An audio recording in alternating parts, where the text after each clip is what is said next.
할렐루야. 네, 이 새벽에 나오신 여러분 위에 주님의 평화와 은혜가 넘쳐나기를 간절히 바랍니다.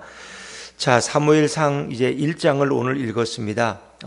사무엘서부터는 이스라엘의 왕정의 역사가 시작되죠. 그래서 우리가 성경을 구분하면 모세오경은 창세기로부터 창세기, 출애굽기, 레위기, 민수기, 신명기까지, 그리고 여호수아, 룻기, 사무엘서를 우리는 구약의 역사서라고 부릅니다. 역사의 이야기를.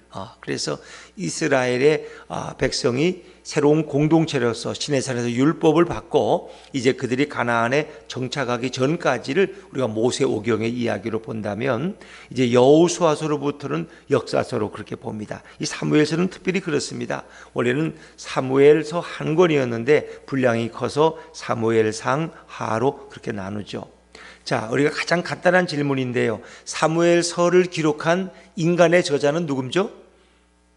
사무엘이죠.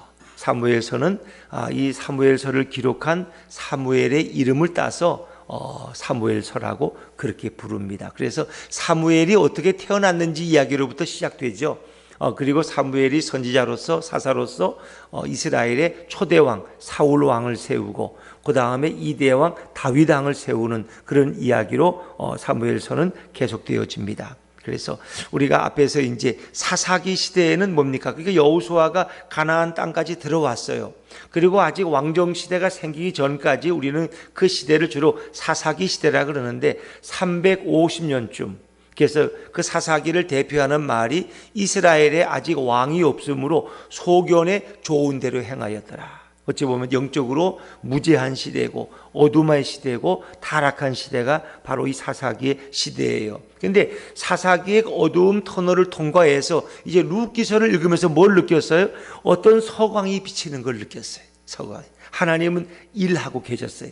다 패가 망신한 나오미의 가정에, 그것도 이방 여인 룻을 통해서 뭔가 새로운 일을 준비하고 계시는 거예요. 그를 통해 누가 와요? 다윗이 온다는 거예요. 다윗이.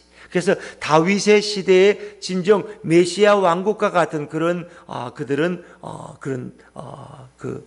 기쁨을 느끼죠. 그러니까 이 땅에 오신 메시아 예수 그리스도가 통치하는 나라의 그림자는 이미 다윗 왕 때 경험하게 되는 거예요. 다윗의 후손으로 오시는 메시아 예수 그리스도를 이미 다윗 시대부터 이미 예표되어 있고, 물론 메시아의 오심은 창세기부터 이미 성경에 약속되어 있는 것이죠. 그래서 룻기서로부터 다윗이라는 메시아의 그림자가 된 인물이 이 땅에 올 것을 이미 준비하고 계셨다는 것입니다. 자, 그리고 이제 그때는 그 전까지 사사시대, 그 이전까지는 신정시대라, 하나님이 직접 통치하는 시대예요. 근데 우리가 사무엘서에 보면 8장부터 이제 왕정시대가 시작돼요. 백성들이 우리에게 왕을 달라는 거예요. 왜 우리가 자꾸 전쟁에 지느냐? 왕이 없어. 그래서 왕을 달라는 거예요. 하나님은 처음에 반대하셨지만 그들의 요구대로 왕정시대를 열어주셔요. 그래서 우리가 이런 시대를 신정주의적 왕정체제라 그럽니다. 그래서 왕들을 통해서 하나님이 대신 통치하시는 그런 시대를 우리가 신정주의적 왕정체제라고 그렇게 부릅니다. 그래서 여기에는 사무엘의 출생과 그의 생애가 나오게 되고요. 초대왕인 사울 왕이 기름 부어서 세워지고 이제 그가 하나님 앞에 거역하고 버림받았죠. 그러니까 하나님이 다시 왕을 세우는데 그것이 바로 다윗 왕이고, 다윗의 모습 속에서 우리는 메시아 왕조의 그림자를 발견할 수 있습니다. 그리고 다윗은 가장 이스라엘 역사 속에서 가장 메시아의 통치에 가까운 그런 왕으로 우리가 존경을 받죠. 그래서 그는 의와 평강과 진리로서 완벽하게 다스려질 메시아 어떤 왕국에 대한 예시, 그림자로 우린 다윗 시대를 평가하게 됩니다. 그리고 여기에는 또 이제 두 명의 제사장, 사사라고도 할 수 있겠죠. 엘리와 사무엘이 등장합니다. 그래서 엘리의 시대는 이제 머무르고 새로운 사무엘이 선지자로서, 사사로서 활동을 시작하는 그런 모습이 이제 1장, 2장, 3장에 거쳐서 소개되고 있지요. 특별히 하나님이 이스라엘 백성이 왕을 요구할 때 사무엘상 8장 7절에 그런 말씀하세요. 사무엘에게 백성이 내게 한 말을 다 들으라. 이는 그들이 너를 버림이 아니요 나를 버려 자기들의 왕이 되지 못하게 함이니라. 그러니까 그들이 사무엘의 통치가, 사무엘이 사사로서의 통치가 싫어서 왕을 달라고 요구하는 것이 아니라 그들이 나를 버려서 자기들의 왕이 되지 못하게 함이니라. 그러니까 백성들의 마음에는 뭐예요? 하나님의 통치를 벗어나려고 하는, 하나님을 왕으로 삼지 않으려는 그런 계속되는 반항의 마음이 있다는 것입니다. 그건 아담으로부터 시작되죠. 그래서 그들이 사무엘 너를 반대해서 왕을 달라는 요구가 아니라 바로 나로 하여금, 하나님 여호와를 하여금 왕을 버리고 자기들의 왕이 되지 못하게 함이니라. 그래서 인간의 마음속에는 스스로 왕이 되려고 하는, 스스로 메시아가 되려고 하는 잘못된 죄악의 욕망이 늘 숨어 있다는 것입니다. 이제 그것이 인간 역사의 불행인 거예요. 그러니까 이스라엘 왕들도 나보다 더 위에 계신 여호와 하나님이 계신다는 것을 인정하는 자는 훌륭한 성군으로 살아갑니다. 하나님 앞에 늘 묻고 하나님의 음성을 듣고 백성들을 하나님의 뜻대로 다스리려고 합니다. 그러나 내가 왕이 되고 내가 메시아고 내가 전능자가 되려는 왕들은 다 실패합니다. 오늘 우리의 마음속에 늘 그런, 우리가 한 가정에서도 우리 가정을 다스리는 우리의 왕은 바로 예수님이시다, 이런 고백이 있을 때 그 가정에 평화가 있지만, 내가 가장인데 나를 무시해? 내가 우리 집의 왕이야 하면은 이게 뭔가 빗나가는 거예요. 교회도 마찬가지. 내가 담임 목사인데, 내가 왕인데, 내가 개척했는데 누가 뭐래? 아니야. 그게 아니라 내 위에 예수님이 계시지. 이 교회를 세우신 분이 예수님이시고 이 교회를 이끌어 가시는 분이 예수님이시지. 우리는 늘 그런 마음을 갖고 목회를 하고 가정을 돌보고 나라를 통치해야 돼요. 그런데 인간의 마음속에 그 쓴 뿌리가 있어서 늘 스스로 왕이 되려고 하는, 하나님은 입으로는 잦지만 실제는 자기가 주권을 행사하려고 하는 이런 잘못된 욕망이 늘 있는 거예요. 그래서 이스라엘 역사 속에서 보면은 정말 누가 하나님을 진심으로 섬기고 하나님을 자신의 위에 계신 왕으로 인정하는가가 매우 중요한 이야기입니다. 자, 오늘 우리는 이제 사무엘서 1장에 한나의 기도의 순서들을, 기도의 이야기를 함께 나눠보기를 원합니다. 자, 우리 1장 1절, 2절 두 절 말씀 같이 한번 1절과 2절입니다. 시작. 에브라임 산지 라마다임 소빔에 에브라임 사람 엘가나라 하는 사람이 있었으니 그는 여로함의 아들이요 도후의 증손이요 숲의 현손이더라. 그에게 두 아내가 있었으니 한 사람의 이름은 한나요 한 사람의 이름은 브닌나라. 브닌나에게는 자식이 있고 한나에게는 자식이 없었더라. 자, 우리 사무엘이 출생하게 된 배경을 설명하는데 에브라임 산지에 사는 엘가나라는 사람이 사무엘의 아버지죠. 자, 그런데 그는 엘리후의 손자요 도후의 증손이 쭉 나오는데 그거는 이제 역대상 6장에 그 이스라엘 역사를 보면은 그 거슬러 올라가면 위에 누가 있느냐? 레위가 있어요. 그러니까 이 엘가나라는 사람은 레위의 후손이에요. 그러니까 레위인이란 얘기예요. 그는 그 시대에 레위인으로 됐지만 그 사무엘은 바로 레위인의 가정에 태어나는 거예요. 근데 엘가나는 아내가 2명이었어요. 그러니까 그 시대의 영적 지도자인 레위인이지만 그 시대가 워낙 부패하고 타락한 시대였기 때문에 그도 아내가 2이 있었다. 아마 첫 아내가 한나인데 아내가 아이를 낳지 못하니까 두 번째 아내 브닌나를 또 얻었던 것 같아요. 그래서 이 둘째 부인인 브닌나는 자식을 낳았어요. 그런데 한나에게는 자식이 없어요. 그래서 늘 이 둘째 부인인 브닌나가 첫째 부인인 한나를 격동시켰다 그랬어요. 그를 괴롭히고 당신은 여자가 돼서 아이도 못 낳고 그게 뭐냐고 이러면서 늘 괴롭혔어요. 그래서 한나에게는 큰 고통이었어요. 그래서 한나는 오히려 그 브닌나의 괴롭힘을 통해서 그는 잠잘 수가 없었어요. 늘 깨어 있었고 하나님 앞에 나가 그 원통함을 부르짖고 기도하게 되었어요. 그래서 그에게 하나님이 어떻게 했어요? 사무엘을 주신 거예요. 그러니까 우리가 당하는 이 고통이라는 것, 자식이 없는 여인의 서름이라는 것이 뭐예요? 하나님 앞에 더 가까이 나아가게 하는 거예요. 그리고 진정 사무엘이라는 이스라엘 왕조를 세우는 위대한 사사가 태어나는 계기가 되었다는 것입니다. 어쩌면 우리 인생은 그래요. 모든 것이 풍성하면 하나님 앞에 나올 필요가 없어요. 뭐 구할 것이 없는데 나는 넘쳐나는데 지금 있는 것도 뭘 구해? 그러나 우리는 부족함을 느끼고 시련과 고통이 올 때 하나님 앞에 나아가서 하나님의 도움을 구하게 되죠. 그럼으로써 우리는 하나님과 교제하게 되고 우리는 하나님의 음성을 듣고 주님과 동행하는 삶을 살게 되죠. 자, 우리 엘가나라는 사람은 이렇게 부인은 둘이었지만 그 가정의 경건의 모습은 우리가 발견할 수 있어요. 3절과 4절 말씀, 3절 4절 같이 읽죠. 시작. 이 사람이 매년 자기 성읍에서 나와서 실로에 올라가서 만군의 여호와께 예배하며 제사를 드렸는데 엘리의 두 아들 홈니와 비느하스가 여호와의 제사장으로 거기에 있었더라. 엘가나가 제사를 드리는 날에는 제물의 분깃을 그의 아내 분인나와 그의 모든 자녀에게 주고 그랬습니다. 오늘 3절에 보니까 이 사람이 매년 이스라엘의 절기가 되면 그런 실로에 올라갔다. 왜? 그때는 이 회막이 법궤가 실로에 있었기 때문에. 그래서 그들은 늘 매년 실로에 올라가서 여호와께 예배하며 제사를 드렸다는 거예요. 그러니까 그만큼 그는 어찌 보면 그 시대로 보면 굉장히 경건한 사람이었어요. 오늘 우리로 보면 매주일 하나님 앞에 나가서 주일을 성수하고 예배드렸다. 뭐 그런 의미죠. 그리고 그는 하나님 앞에 올라갈 때 온 가족들에게 하나님 앞에 제물을 드리게 했어요. 그래서 그 제물을 드릴 분깃을 미리 가족들에게 나누어 주었어요. 4절에 보니까 엘가나가 제사를 드리는 날에는 제물의 분깃을 그의 아내와 분인나와 모든 자녀에게 주었다. 여기서 말하는 분깃은 제사를 드리고 나서 그 음식을 나눠 먹는데 그것을 가족들에게 공평하게 나누어 주었다는 거죠.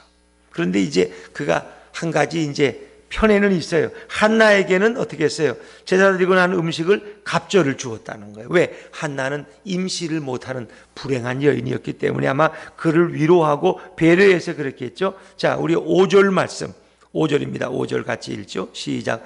한나에게는 갑절을 주니 이는 그를 사랑함이라.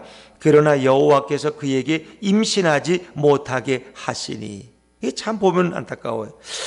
남편의 사랑은 받았어요.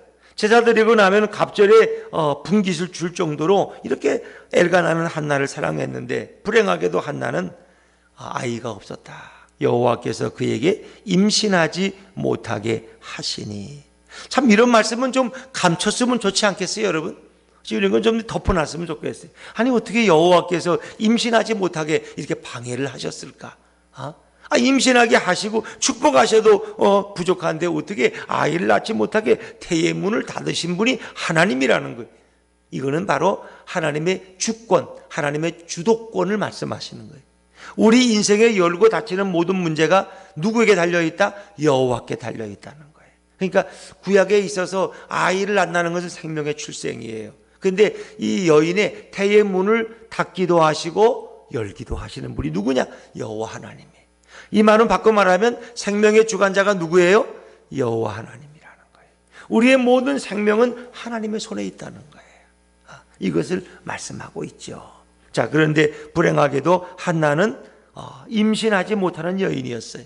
그래서 그 여인은 늘 마음이 괴로웠어요. 자, 6절 말씀 읽어볼까요? 6절입니다. 시작. 여호와께서 그에게 임신하지 못하게 하심으로 그의 척수인 분인나가 그를 심히 격분하게 하여 괴롭게 하더라. 아멘. 자, 하나님이 임신하지 못하게 하시니까 이게 너무 마음이 괴로운데 거기다가 불을 붙이는 여자가 분인나예요. 성경에 그의 척수라, 라이벌이야, 라이벌. 남편은 하나인데 아내가 둘이니까 결국 사랑을 더 받으려고 라이벌이 되겠죠. 그래서 분인나가 그를 심히 격분하게 하고 괴롭게 하더라. 근데 이 분인나의 격분과 이 분인나의 조롱이 한나로 하여금 더 하나님 앞에 간절한 마음을 주었다는 거예요. 그래서 우리가 어찌 보면 분인나는 한나에게 찌르는 뭐예요? 가시와 같은 거예요. 잠을 자려고 그러면 자꾸 찔러. 그래서 또 깨고 또 깨고. 그래서 깨면 그는 기도할 수밖에 없는 거예요. 사도 바울도 육체에 가시가 있었다는 거 아세요? 그것이 눈에 난 병 안질이든 또 가끔 이렇게 거품을 흘리고 넘어지는 간질이든 정확치는 않지만 그 둘 중에 하나에 되게 그렇게 말합니다. 그런데 그는 그 육체의 가식 때문에 하나님 앞에 나아가 3번이나 기도했다 그랬죠. 어찌 보면 우리의 가정에도 우리 자신에게도 늘 이런 찌르는 가시가 있어. 어떤 분은 뭐 혈압이 높든지, 어떤 분은 당뇨가 있든지, 어떤 분은 또 이런 문제가 있든지. 그래서 늘 하나님 앞에 나아가서 우리 연약함을 주님 앞에 의지할 수밖에 없다. 그것은 내게 불행인 것 같지만 오히려 하나님 앞에 나아가는 오히려 유익이 되고 도구가 되고 원인이 될 수 있다는 면에서는 내게 오히려 은혜가 되는 거죠. 자, 이렇게 한나가 너무 괴로우니까 어떻게 해요? 하나님 앞에 나아가서 그가 기도하게 되죠. 자, 우리 7절 8절 말씀, 7절 8절입니다. 시작. 매년 한나가 여호와의 집에 올라갈 때마다 남편이 그같이 하매 분이 나가 그를 격분시키므로 그가 울고 먹지 아니하니 그의 남편 엘가나가 그에게 이르되 한나여 어찌하여 울며 어찌하여 먹지 아니하며 어찌하여 그대의 마음이 슬프냐 내가 그대에게 아멘 그랬습니다. 자, 남편이 이렇게 사랑을 베풀면 분이 나는 질투해서 또 한나를 괴롭게 만들어요. 그 한나는 하나님 앞에 올라갈 때마다 울며 괴로워하며, 자, 그러면 남편 엘가나는 또 내가 당신에게 10아들보다 낫지 않냐 하면서 또 한나를 위로해요. 그러나 그것으로 위로가 될 수가 없죠. 한나는 결국은 또 하나님 앞에 나가서 아주 결정적인 기도를 하는데 그것이 바로 서원의 기도였어요. 서원의 기도. 자, 이제 매년 실로에 올라가서 기도하는데, 자, 한나가 어떻게 기도했을까? 10절과 11절 말씀, 10절과 11절 같이 읽죠. 시작. 한나가 마음이 괴로워서 여호와께 기도하고 통곡하며 서원하여 이르되 만군의 여호와여 만일 주의 여종의 고통을 돌보시고 나를 기억하사 주의 여종을 잊지 아니하시고 주의 여종에게 아들을 주시면 내가 그의 평생에 그를 여호와께 드리고 삭도를 그의 머리에 대지 아니하겠나이다. 아멘. 이건 너무 괴로워서 하나님 앞에 아주 결정적인 기도를 하는데 그것이 바로 서원 기도예요. 그래서 제가 사사기를 다루면서도 입다라는 사람이 이 서원을 해서 전쟁엔 이겼는데 제일 먼저 나온 사람이 누구예요? 자기 딸이에요. 그래서 그 하나밖에 없는 무남 동료를 하나님 앞에 드렸다. 뭐 그런 말씀을 나눴는데, 서원이라는 것은 참 어찌 보면 조심해서 해야 돼요. 근데 이제 성경에 보면은 이 서원 기도라는 것은 그만큼 능력 있는 기도라는 거예요. 능력 있는. 그래서 하나님 앞에 그 간절함을 서원함으로써 기도하는 거예요. 저에게는 자식이 없습니다. 하나님이 이 부족하고 불쌍한 저를 돌보시고 기억하시고 제게 아들을 주시면 제가 어떻게 해요? 그를 나시린으로 하나님께 드리겠습니다. 그러니까 삭도를 대지 않는다는 거, 평생에 그를 여호와께 드리고 삭도를 그의 머리에 대지 아니하고, 그것은 나시린으로 하나님께 드리겠다는 거예요. 내가 그 아들을 통해서 효도를 받고 내 품에 안고 내가 즐거움을 느끼고 너는 내 자식이다, 내 혈육이다, 내 거야, 이렇게 하지 아니하고 어릴 때부터 하나님께 드려서 하나님의 자녀가 되게 하겠다는 거예요. 그렇죠? 그래서 이게 서원기도. 뭐 팔을 자르겠다는 이런 서원은 아닙니다. 그러나 아들을 하나님께 드리겠다는 겁니다. 그런 기도는 한국인들 많이 하시는 것 같아요. 딸만 죽이는데 아들을 낳으면은 하나님 앞에 내가 목회자로 드리겠습니다. 아들 하나 달라고, 소원 풀게 해달라고, 뭐 이런 기도 하시는 분도 있는데, 어찌 보면 우스개 같은 그런 소리를 또 하나님은 들으시고 또 자녀를 줄 때도 많이 있고, 그래서 어떤 분들은 나는 우리 부모가 서원해서 낳은 자녀라고 뭐 그렇게 이야기를 많이 합니다. 오늘 서원 기도라는 것은 한나에게는 정말 능력 있는 그런 간절한 기도였다. 근데 이제 성경에 보면은 위대한 여인들은, 믿음의 여인들이 되게 자녀를 빨리 못 낳아요. 참 이상하죠. 아브라함의 부인 사라도 몇 년 만에, 하나님이 아브라함에게 자식을 주겠다고 하고 나서 25년 만에 낳았어요. 그 25년이 짧은 기간이었겠어요, 여러분. 사라도 오랫동안 기다리게 하셔요. 참 보면 놀라워요. 또 이삭의 부인 리브가도 이 두 아들을, 애곡과 야설을 한꺼번에 낳았는데 자녀를 못 낳아요. 오랜 세월이 흐르다가 갑자기 두 자녀를 한꺼번에 주셔요. 또 야곱도 마찬가지예요. 야곱의 부인이 라헬이 있고 레아가 있는데 이 사랑하는 라헬을 너무 원했는데 그 라헬은 자녀가 없어요. 그래서 라헬은 마지막 아주 늦게 요셉과 베냐민을 낳게 돼요. 그리고 요셉이 참 위대한 인물이 되잖아요. 그래서 이 성경에 보면은 가장 늦게 난 자식들이 또 위대한 사람이 되더라고. 왜 그랬을까? 가만히 보니까 왜 그럴까요? 기도를 많이 했다는 거예요. 그러니까 보통 자녀들은 별로 기도 안 해도 쑥쑥 낳았는데, 이 자녀가 없으니까 기도를 얼마나 많이 했겠어요. 이 사가랴와 엘리사벳인가 그 가정에는 이제 제상의 가정인데 그 예수님의 사촌이 됐죠. 마리아와 사촌가 아니에요. 이 엘리사벳인 여인이. 그런데 자녀가 없는 거예요. 그런데 오랜 정말 나이가 들어서 도저히 자녀를 낳지 못할 때 하나님께서 그 가정에 요한을, 세례 요한을 주시는 거예요. 그리고 그를 나시린으로 이제 하나님께 드리게 하죠. 여기 보면 참 이 위대한 인물들은 되게 늦게 태어난다. 어쩌면 이거 일종의 공식이에요. 공식. 그런데 그것은 그만큼 기도로 낳은 자녀이기 때문에 하나님이 더 귀하게 쓰시지 않느냐. 이제 꺼져가는 이스라엘에게 새로운 소망의 불꽃을 피우기 위해서 위대한 일을 감당할 사무엘을 주시는데 하나님은 오랫동안 시간을 끌게 하고 기도하게 만드셔요. 그리고 때가 됐을 때 하나님께서 사무엘을 한나를 통해서 주시는 거예요. 이게 참 어찌 보면 놀라운 하나님의 역사죠. 그러니까 어찌 보면 기도 응답이라는 것은 지금 빨리 자녀를 낳는 것도 응답이지만 자녀를 낳지 못하고 기다리게 하는 것도 하나님의 응답이에요. 왜? 하나님은 가장 좋은 쪽으로 응답하시기 때문에. 그래서 어찌 보면 그가 오랜 세월 고통당하고 눈물 흘리며 괴로워했지만 하나님은 한나의 태문을 여시고 결국 위대한 사무엘을 주셔서 그가 이스라엘의 사울 왕을 세우고 다윗 왕을 세우는 이런 큰 사명을 감당하는 위대한 사사 그리고 선지자가 되는 거죠. 여러분 그렇습니다. 오늘도 예수님께서는 우리의 인생 속에 늘 개입하십니다. 한나의 괴로움을 아시고 한나의 아픔을 아시고 한나의 고통을 아십니다. 그 고통을 아시는 예수님께서는 그의 기도를 들으시고 정말 마지막에 주는 아들이지만 큰 위대한 인물을 그 가정에 선물로 주셨습니다. 오늘 하나님 앞에 나와서 우리가 기도하는 것이 얼마나 놀라운 축복인지 모릅니다.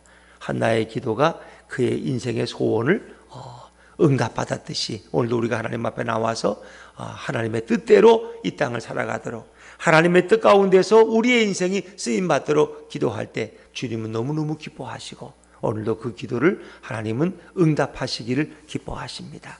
오늘 저와 여러분의 기도가 정말 주님의 뜻에 합당한 기도가 되기를 원하고 예수님의 음성을 듣고 그리고 주님과 동행하는 오늘도 기도와 축복의 하루가 되시기를 주의 이름으로 축원합니다. 기도하겠습니다.